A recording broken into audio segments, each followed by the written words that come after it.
Hi. അപ്പം November 24 ഞായറാഴ്ച ഇന്ന് അവസാനിക്കുമ്പോൾ വളരെ സംഭവബഹുലമായ സ്പോർട്സ് ദിനമാണ്. അതിൽ മെയിനായിട്ട് പറയേണ്ടത് കേരള ബ്ലാസ്റ്റേഴ്സ് ഫുട്ബോളിൽ ചെന്നൈക്കെതിരെ 3-0 ജയിച്ചു എന്നുള്ളതാണ്. ആ ജയിച്ചു എന്നതിനപ്പുറം ഞാൻ ISL കൂടുതലായിട്ട് പറയുന്നില്ല. എനിക്ക് പറയാനുള്ളത് IPL മെഗാ ഓപ്ഷൻ കഴിഞ്ഞിട്ടുണ്ട്. അതിൽ മെയിനായിട്ട് നടന്ന സംഭവങ്ങളാണ്. ആ കാര്യത്തിലേക്ക് നമുക്ക് കടക്കാം. അപ്പോൾ താരലേലത്തിലെ ഉയർന്ന തുക ഋഷഭ് പന്തിന് ലഭിച്ചു. 27 കോടിയാണ് ലക്നൗ സൂപ്പർ ജയന്റ് ഋഷഭ് പന്തിന് കൊടുത്തിട്ട് എടുത്തത്. അത് കഴിഞ്ഞ സെക്കൻഡായിട്ട് ഈ പറയുന്ന ശ്രേയസ് അയ്യർ, കഴിഞ്ഞ കൊല്ലത്തെ കൊൽക്കത്ത നൈറ്റ് റൈഡേഴ്സിന്റെ കപ്പടിച്ച ക്യാപ്റ്റനായ ശ്രേയസ് അയ്യരെ അവർ നിലനിർത്തിയില്ല എന്നത് മാറ്റി നിർത്തിയാൽ അദ്ദേഹത്തിന് 26.75 കോടി കിട്ടിയിട്ടുണ്ട്. അത് കൊടുത്തത് പഞ്ചാബ് കിങ്സ് ആണ്.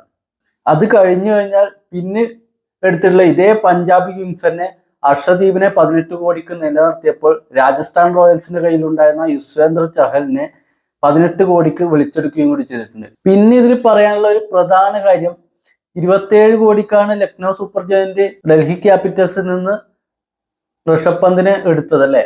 അപ്പൊ അതേപോലെ തന്നെ ഈ പറയുന്ന ഡൽഹി ക്യാപിറ്റൽസ് ലക്നൗ സൂപ്പർ ജയന്റിൽ ഉണ്ടായിരുന്ന KL രാഹുലിനെ 14 കോടിക്ക് വിളിച്ചെടുത്തിട്ടുണ്ട്. അങ്ങോട്ടും ഇങ്ങോട്ടും ഒരു സ്വാപ്പ് നടത്തുന്നതിന് തുല്യമായിട്ടുണ്ട്. എന്നാൽ ഈ പറഞ്ഞ ഋഷഭ് പന്തിന് 27 കോടി എങ്ങനെയാണ് കിട്ടിയെന്നറിയോ? ഋഷഭ് പന്തിനെ 20.25 കോടിക്കായിരുന്നു ശരിക്കും പറഞ്ഞാൽ ഈ പറയുന്ന ലക്നൗ സൂപ്പർ ജയന്റ് വിളിച്ചെടുത്തത്. അപ്പൊ തന്നെ RTM കാർഡ് ഡൽഹി ക്യാപിറ്റൽസ് പൊന്തിച്ചു കാണിച്ചു. അപ്പൊ പിന്നെ വേറൊന്നും ചിന്തിച്ചിട്ട് അടുത്തൊരു ഓപ്ഷൻ ഇവർക്ക് ഉണ്ട്. എന്താണ്?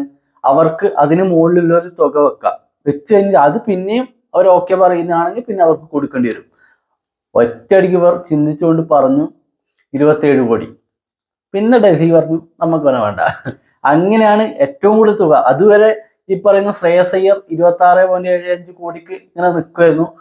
പെട്ടെന്ന് ഈ ഋഷഭ് പന്തിന് ഇങ്ങനെ ഒരു തുക വന്നതുകൊണ്ടാണ് ഋഷഭ് പന്ത് ഏറ്റവും ഉയർന്ന തുകക്ക് പോയത്. അതുപോലെ തന്നെ കഴിഞ്ഞ വർഷത്തെ ഏറ്റവും ഉയർന്ന തുകക്കാരനായിരുന്ന മിച്ചൽ സ്റ്റാർക്കിനെ ഇപ്രാവശ്യം എന്നാൽ 11.75 കോടിക്ക് ഡൽഹി തന്നെ വിളിച്ചെടുക്കുകയായിരുന്നു. അങ്ങനെ അദ്ദേഹത്തിന്റെ തുക കുറച്ച് കുറഞ്ഞു പോയെങ്കിൽ കൂടിയും അദ്ദേഹത്തിനെയും നിലനിർത്തിയിട്ടുണ്ട്.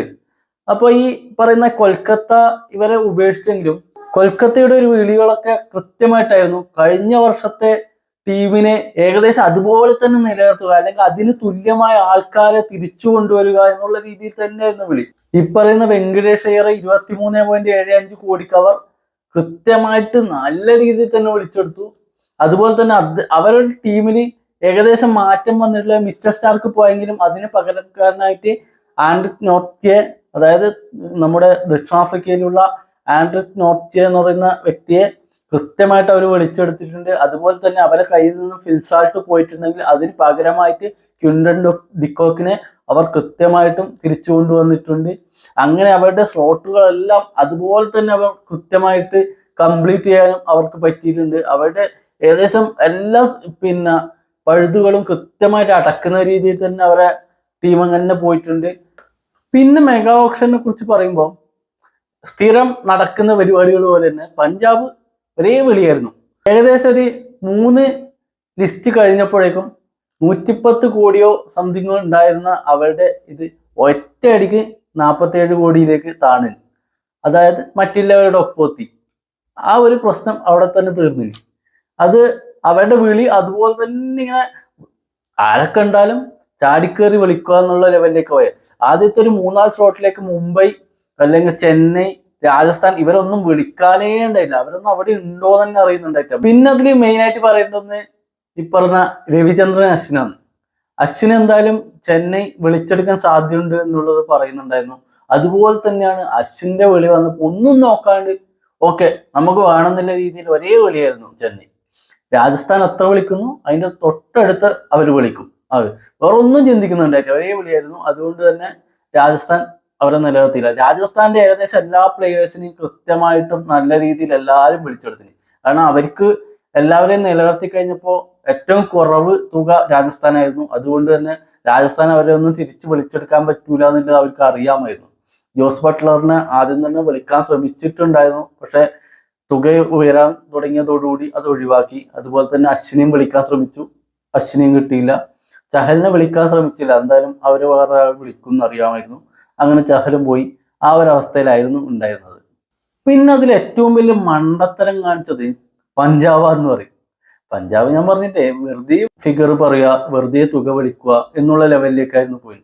കാരണം എന്താ വെച്ചാൽ അവർക്ക് കിട്ടിയ ഒരു ഏറ്റവും വലിയ മീൻ എന്ന് പറയുന്നത് എനിക്ക് തോന്നുന്നത് രജിൻ രവീന്ദ്രയായിരുന്നു. രജിൻ രവീന്ദ്ര ചെന്നൈയുടെ ഒരു, അല്ലെങ്കിൽ എല്ലാ ടീമിനെയും, ഇന്ത്യയിലേക്ക് വന്നാൽ തന്നെ ഇന്ത്യയിൽ ഏറ്റവും കൂടുതൽ നന്നായിട്ട് പെർഫോം ചെയ്യുന്ന ഒരു വ്യക്തിയാണ് രജിൻ രവീന്ദ്ര. കഴിഞ്ഞ ഈ പറയുന്ന ന്യൂസിലാൻഡ് പര്യടനം ഇന്ത്യയിൽ വെച്ചുണ്ടായപ്പോൾ ഇന്ത്യൻ ടീമിനെ തകർക്കുന്നതിൽ ഏറ്റവും മികച്ച പെർഫോം ചെയ്തത് രജിൻ രവീന്ദ്ര ആയിരുന്നു. ആ സമയത്ത് ഉത്തപ്പയൊക്കെ പറഞ്ഞിട്ടുണ്ടായിരുന്നു ചെന്നൈ ചെയ്യുന്ന ഏറ്റവും വലിയ പ്രശ്നം അതാണ്. കാരണം പുറത്തുനിന്നൊരു രാജ്യം ഇവിടെ കളിക്കാൻ വന്നു കഴിഞ്ഞാൽ ഒരിക്കലും നമ്മുടെ ഇന്ത്യയിലുള്ള ഒരു ഗ്രൗണ്ട് വിട്ടുകൊടുക്കാൻ പാടില്ല. നമ്മുടെ ഇന്ത്യയിൽ വെച്ച് നടക്കുന്ന IPL-ന്റെ മെയിൻ കളിക്കാരനാണെങ്കിൽ കൂടിയും അങ്ങനെ ഒരു പരിപാടി നടത്തരുത് എന്നൊക്കെ ഉത്തപ്പയോ റായിഡോ, ഉത്തപ്പയാണെന്നാണ് എനിക്ക് തോന്നുന്നത്, അവനെ പറഞ്ഞിട്ടൊക്കെ ഉണ്ടായിരുന്നു. അപ്പം ആ ഒരു കാരണം കൊണ്ട് തന്നെ ഇവിടെ നന്നായിട്ട് തിളങ്ങുന്നത്, ഇന്ത്യയിൽ ഏറ്റവും നന്നായി കളിക്കാൻ പറ്റുന്ന ഒരു ഇന്ത്യൻ വംശജനാണ് രജിൻ രവീന്ദ്ര. അപ്പൊ ആ വ്യക്തിനെ നല്ല സുഖമായിട്ട് 3.2 കോടിക്ക് ഈ പറയുന്ന പഞ്ചാബിന് കിട്ടിയിട്ടുണ്ടായിരുന്നു. അപ്പൊ തന്നെ ചെന്നൈ എന്ത് കാണിച്ചു? ചെന്നൈ അവരെ ATM കാർഡ് എടുത്ത് കാണിച്ചു. അപ്പോഴെന്ത് പറയും? ഇവരോട് പറയും നിങ്ങൾക്ക് ഇതിനേക്കാൾ കൂടുതൽ, ഏറ്റവും കൂടുതൽ തുക കൊടുക്കാൻ പറ്റുന്ന എത്രയാണ്, അത് പറഞ്ഞു കഴിഞ്ഞാൽ പ്രശ്നമില്ല എന്നൊരു ഇതുണ്ട്. കാരണം വെച്ചാൽ അത് അവർക്ക് ആ തുക അവർക്ക് പറ്റൂലെങ്കിൽ ഇവർക്ക് തന്നെ അവരെ കിട്ടും. ഇവർ ഈ മണ്ടന്മാരെന്താണ് ചെയ്തതെന്ന് വെച്ചാൽ വെറും 80 ലക്ഷം രൂപ കൂട്ടിവെച്ച് 4 കോടിക്കാണ് പറഞ്ഞത്. രജിൻ രവീന്ദ്രയെ പോലെ ഒരു പ്ലെയറിന്, അല്ലെങ്കിൽ ഒരു ഓൾറൗണ്ടർ ആയിട്ടുള്ള പ്ലെയറിന് കൊടുക്കാൻ പറ്റുന്ന ഒരു തുകയൊന്നും അല്ല. കാരണം അതിലും അധികം അയാൾക്ക് കൊടുക്കാം. അത്രയും നല്ല പ്ലെയറാണ്. കഴിഞ്ഞ വർഷം അത്രയും നല്ല വിളിയുണ്ടായിരുന്ന ഒരു പ്ലെയർ ആയിരുന്നു. അത്രയും എടുക്കാം എന്നുള്ള, ആര് വേണമെങ്കിലും എടുക്കും എന്നുള്ള രീതിയിലൊക്കെ ചിന്തിച്ച പ്ലെയറാണ്. എന്നിട്ടാകുമ്പോ ഈ പറയുന്ന വ്യക്തിനെ വെറും 4 കോടിക്കും ഓൺ ദ സ്പോട്ടിൽ ചെന്നൈ പറഞ്ഞു നമ്മൾ എടുത്തോളാം, 4 കോടി പ്രശ്നമില്ല. പിന്നെ അവർക്ക് വേറെ വർത്താനമില്ലല്ലോ, ആടെ പോയി. വേറെ ഒരു അടിപൊളി കോമഡി ആയിട്ടുള്ള ഒരു സാധനം എനിക്ക് തോന്നിയത് എന്ന് പറഞ്ഞാല്, കാരണം ഇന്ത്യയിൽ ഈ പറയുന്ന ജോഫ്ര ആർച്ചറിനെ ഇൻട്രൊഡ്യൂസ് ചെയ്തത് രാജസ്ഥാൻ റോയൽസ് ആണ്. അതുപോലെ തന്നെ ട്രെന്റ് ബോൾട്ട് ഏറ്റവും കൂടുതൽ നന്നായിട്ട് കളിച്ചിട്ടുണ്ടായത് മുംബൈ ഇന്ത്യൻസിലാണ്. ജോഫ്ര ആർച്ചർ എപ്പോഴാണോ രാജസ്ഥാൻ വിട്ടുപോയത്, ഓൺ ദ സ്പോട്ടിൽ രാജസ്ഥാൻ മുംബൈയിൽ നിന്നും ഈ പറയുന്ന ട്രെന്റ് ബോൾട്ടിനെ എടുത്തു. ആർച്ചർ നേരെ മുംബൈയിലേക്കും പോയിട്ടുണ്ടായിരുന്നു. എന്നാൽ ഇപ്രാവശ്യം അത് നേരെ തിരിഞ്ഞു വന്നിട്ടുണ്ട്. അതായത് അതുവരെ മിണ്ടാതിരുന്ന ഈ 2 ടീമും ഏറ്റവും കൂടുതൽ രാജസ്ഥാനും മുംബൈയും വിളിച്ചത് ജോഫ്ര ആർച്ചർക്ക് വേണ്ടിയിട്ടായിരുന്നു. അവർ ഒരേ വിളിയായിരുന്നു. കാരണം ബൗളേഴ്സിന്റെ മാർക്ക് ലിസ്റ്റ് വരുന്നത് വരെ അവർ കാത്തു നിന്നു. ആർച്ചറിനെ ഫസ്റ്റ് കിട്ടി, അപ്പൊ തന്നെ അവർ വിളി തുടങ്ങി. വിളിച്ച് അവസാനം 12.5 കോടി ആയപ്പോൾ മുംബൈ നിർത്തി, രാജസ്ഥാന് കിട്ടി. മറ്റാർക്കും കൊടുക്കൂല എന്ന് ഉറപ്പായി. ഇനി അടുത്തത് വരാനില്ല. കാരണം ആരാണോ ഫസ്റ്റ് വരുന്നത് അവരെ വിളിച്ചെടുക്കുക എന്നുള്ള ലെവലിലായിരിക്കണം ഇവർ പോയത്. അതുകൊണ്ട് തന്നെ അടുത്ത വിളി ട്രെന്റ് ബോൾട്ടിന് വരുന്നവരെ കാത്തുനിന്നു. ട്രെന്റ് ബോൾട്ട് വന്നപ്പോ എന്താ ചെയ്തത്? നമുക്ക് 12.5 കോടി ആയില്ലേ, അപ്പൊ ഇനി നിങ്ങൾക്കും ആ തുക കൊടുത്തിട്ട് ഈ പ്ലെയറിനെ എടുത്താൽ മതി എന്ന രീതിയിൽ 12.50 കോടി ആവുന്നത് വരെ ഈ പറയുന്ന ട്രെന്റ് ബോൾട്ടിനെ ഇവരും വിട്ടില്ല. നല്ലോണം വിളിച്ചു. അവർക്ക് ആ പൈസക്ക് തന്നെ ട്രെന്റ് ബോൾട്ടിനെ എടുക്കേണ്ടി വന്നു. എന്നാൽ മുംബൈ തീരെ വിട്ടുകൊടുത്തിട്ടില്ല കേട്ടാ. അത് കഴിഞ്ഞിട്ട് തീക്ഷണ വന്നപ്പോഴും അസരങ്ക വന്നപ്പോഴൊക്കെ മുംബൈ നല്ല വിളിച്ചു. അവസാനം രാജസ്ഥാന് ആ വിളിന്റെ മുകളിൽ കയറ്റി വിളിച്ചിട്ട് എടുക്കേണ്ട അവസ്ഥ വന്നു. അങ്ങനെ ഈ പറയുന്ന 2 പേരെയും അവർക്ക് വിളിച്ചെടുക്കേണ്ടി വരും. കാരണം അശ്വിനും ചഹലും ഇല്ല ടീമിൽ എന്നുള്ളത് അറിയാം. അതുകൊണ്ട് നല്ല 2 സ്പിന്നേഴ്സിനെ വേണം എന്നുള്ളത് കൊണ്ട് ഈ 2 ആൾക്കാരെയും രാജസ്ഥാൻ കഷ്ടപ്പെട്ട് എന്തായാലും വിളിച്ചെടുത്തിട്ടുണ്ട്.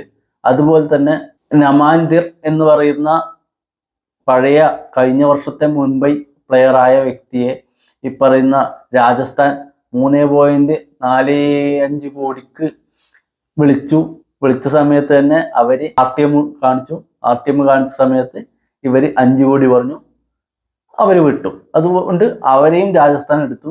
അങ്ങനെ ഈ പറയുന്ന 3 സ്പിന്നർമാരെ ഈ പറയുന്ന രാജസ്ഥാന് കിട്ടിയിട്ടുണ്ടായിരുന്നു. അതൊരു നല്ലൊരു കാഴ്ചയായിരുന്നു. കാരണം വെച്ചാൽ ഒരു ബൗളേഴ്സിന് വേണ്ടിയിട്ട് മുംബൈയും രാജസ്ഥാനും നടത്തുന്ന ഒരു പ്രകടനം വളരെ നന്നായിരുന്നു. പിന്നെ എനിക്ക് തോന്നിയിട്ടുള്ളത് ഈ പറയുന്ന സൺറൈസേഴ്സ് ഹൈദരാബാദ്, അവർ ഓൾറെഡി കഴിഞ്ഞ വർഷം തെളിയിച്ചതാണ് കൂറ്റൻ അടിക്കാരെ വേണം എന്നുള്ളതൊക്കെ. ഇപ്രാവശ്യം എനിക്ക് തോന്നുന്നു അതേ ലെവലിൽ തന്നെ പോകുന്ന രീതിയിൽ നല്ല കൂറ്റൻ അടിക്കാരെ തന്നെ വിളിക്കുന്നുണ്ട്. അതിനൊപ്പം അവർ ഒരു മിനി ഓസ്ട്രേലിയ ഉണ്ടാക്കാൻ ശ്രമിക്കുന്നത് പോലെയൊക്കെ തോന്നിയിട്ടുണ്ടായിരുന്നു. മിച്ചൽ മാർഷിനെ വിളിച്ചിട്ടുണ്ടായിരുന്നു. അതുപോലെ തന്നെ ഈ പറയുന്ന മാക്സ്വെലിനെ ഭയങ്കരമായിട്ട് ശ്രമിച്ചിട്ടുണ്ടായിരുന്നു. അവസാനം ഓസ്ട്രേലിയക്കാരൻ തന്നെയായിട്ടുള്ള റിക്കി പോണ്ടിങ് കോച്ചായിട്ടുള്ള ആ പഞ്ചാബിലേക്ക് മാക്സ്വെൽ പോകേണ്ടി വന്നു. പക്ഷെ ആദം സാംബയെ ഇവർ വിളിച്ചെടുത്തു. അതാണ് സംഭവിച്ചത്. അങ്ങനെ ഒരു മിനി ഓസ്ട്രേലിയ.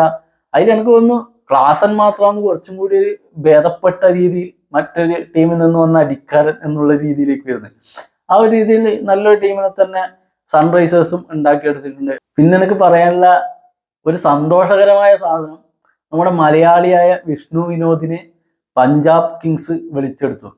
അത് കഴിഞ്ഞ വർഷം മുംബൈയിലായിരുന്നു വിഷ്ണു വിനോദ് ഉണ്ടായിരുന്നെങ്കിൽ ഇപ്രാവശ്യം പഞ്ചാബ് വിളിച്ചെടുത്തത് എനിക്ക് ഭയങ്കര ഇഷ്ടപ്പെട്ടു. 95 ലക്ഷത്തിനാണ് പഞ്ചാബ് വിളിച്ചെടുത്തത്. തുക കുറച്ച് കുറഞ്ഞാലും പ്രശ്നമില്ല, പുള്ളി ഇനി കഷ്ടപ്പെട്ട് കളിച്ച് ഒക്കെ മുന്നോട്ട് വരട്ടെ എന്ന് പറയാനുള്ളത്. അതുപോലെ തന്നെ നമ്മളെ സഞ്ജു സാംസണാണ് രാജസ്ഥാനിലുള്ളത്. ഇനി വരുന്ന കാലങ്ങളിൽ ഇതുപോലെ തന്നെ സഞ്ജു സാംസണെ പോലെ തന്നെ മുകളിലേക്ക് വരാൻ ഈ പറയുന്ന വിക്കറ്റ് കീപ്പർ ബാറ്റ്സ്മാനായ വിഷ്ണു വിനോദിന് കഴിയട്ടെ എന്നാണ് പറയുന്നത്. അപ്പൊ ഇനിയും ഓപ്ഷൻ തീർന്നിട്ടില്ല. നാളെയും അതായത് 25-ാം തീയതിയും ഓപ്ഷൻ ഉണ്ട്. അപ്പോൾ എല്ലാവരും കാത്തിരിക്കുക. അപ്പൊ ടീമുകളുടെ ലിസ്റ്റ് കിട്ടാൻ വേണ്ടിയിട്ട് എല്ലാവരും എൻ്റെ സോഷ്യൽ മീഡിയ പേജുകൾ, അതായത് ഫേസ്ബുക്ക്, ഇൻസ്റ്റാഗ്രാം പേജുകളിൽ എല്ലാം കയറിയാൽ മതി. അതിൽ ഞാൻ കൃത്യമായിട്ടും ടീം ലിസ്റ്റ് അപ്ഡേറ്റ് ചെയ്യാം. ഓപ്ഷന്റെ മറ്റു ഡീറ്റെയിൽസുകൾ കാണാൻ വേണ്ടി എല്ലാവരും മറക്കാതെ നമ്മുടെ കിങ് മേക്കർ സ്റ്റുഡിയോയിലേക്ക് കണ്ണു നട്ടിരിക്കുക എന്നാണ് പറയാനുള്ളത്. അപ്പോൾ ഓക്കെ, ബൈ.